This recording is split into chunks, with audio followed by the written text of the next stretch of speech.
We're back with another one of Tim's gear reviews.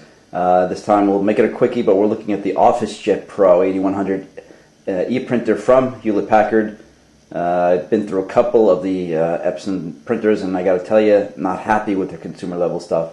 I'm working with a large format system from Epson at work. It's really cool. It's a different beast. But here I'm kind of venturing into HP's home office line. We're going to be testing for a couple of things. We're going to be testing for the speed and quality of a full color page. We're going to be testing then conversely for the speed and quality of a text-only page. We'll check out the ease of installation on Windows home-based network. And we'll also finally take a look at this feature called AirPrint, which lets us print from our iPhone, which solves a problem I didn't really know that I had. So without any further ado, let's get cracking on the unboxing and check this out. Okay, for me the biggest surprise was going to be whether inks were included. I don't think it was really very clear on the website at HP when I ordered this online, but once I got the box in, it was abundantly clear that they set you up with inks, because if you bought one color printer, you know that's where they get you. This didn't cost very much, 150 bucks. We've got our quick start guide, we've got power, we've got what looks like a toner cartridge. We'll read up on that.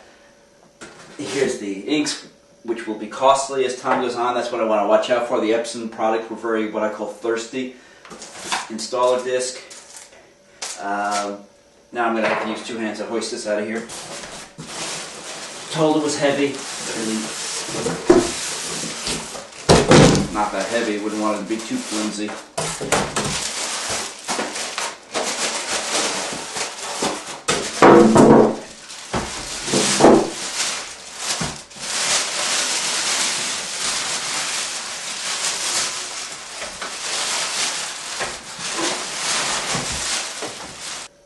Okay, here we go. The item that I didn't know what to do with was easily illustrated in the step-by-step. It's the Duplexer. Pretty stylish looking. I don't know if it really shows up on the video, kind of like a Darth Vader look. So, I think the website pics never really look as cool sometimes as a real item. So, let's power this on, see what happens.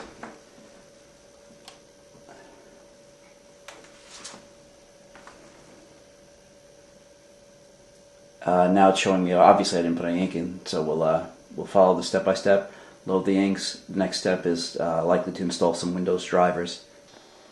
Okay, be advised there's a little bit of a hitch here. You need to connect the printer to your PC with the driver software via a USB cable, even if you intend for this to be wireless only.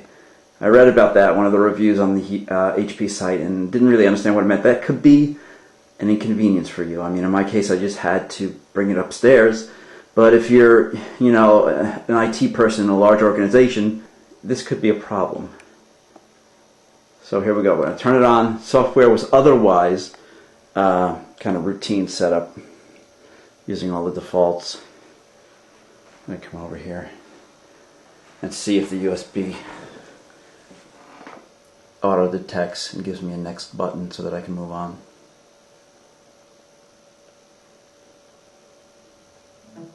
There we go. Okay, well, I could not get the ePrint services to work. That's something I didn't know that I was going to use anyway, which lets you email an attachment or a file to this printer. The printer has an email address, so you can do this remotely from wherever, even if you're out of the house or wherever. But I don't think that I need that, and I don't want to be burning more daylight getting that set up. So let's move on to the color printout. And then we'll take a look at how it uses AirPrint in order to print from iPhone. We'll take a look at how it does with 300 dpi comic that I did recently in Photoshop. I'm going to want to, let's say, scale it to fit the media. Choose the printer, of course. Change these settings again, and let's just go for broke here. I'm using the standard sRGB profile, but I'll want to look further into whether HP has profiles for Photoshop.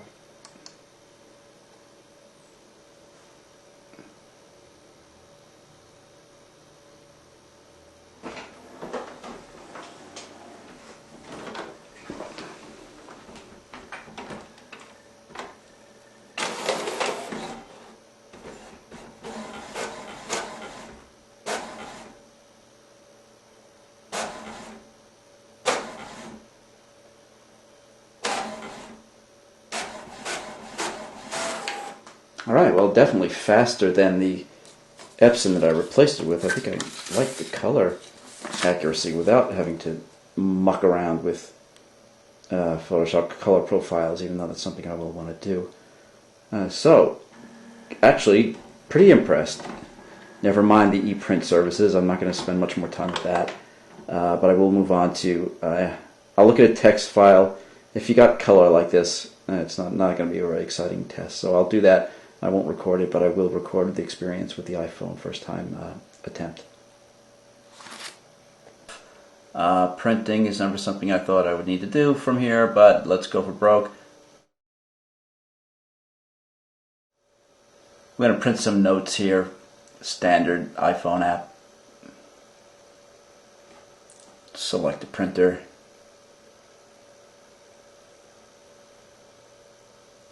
Let's see, this is printer on my wireless network. Let's say 1 copy, print. In theory, doesn't get any simpler than that.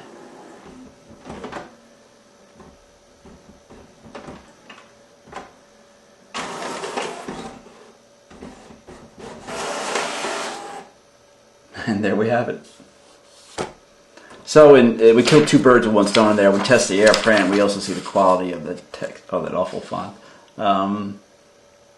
There we have it. So to wrap up, first impressions, HP OfficeJet Pro 8100. Ease of use, very easy to use once it's set up. Software was a little bit tricky because of the need to connect the USB cable. And that I could not get the ePrint services to work at all. That's where the device acts like a server. You can email documents from wherever you are in the world to it, and they will print.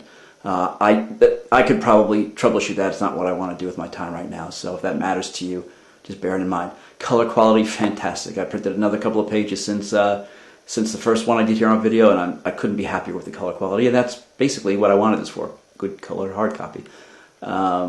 Quiet, fast. I think something like this, only time will tell. How many supplies I have to keep replenishing, and whether it lives longer than the Epsons did for me, even though they were babied and they still kind of conked out, even after one was repaired. So first impressions, it's definitely a buy it, and I'll admit I based my research on what PC Mag Editor's Choice was, so I didn't go that deep into researching it. I figured, let me see PC Magazine's Editor Choice. I went right to it. Bought it and didn't think too much about it, and thus far, happy I did. So I would call it a definite buy. $150 direct from HP. So this has been Tim's Gear Review. Thanks for watching. Hope to hear from you in the comments below.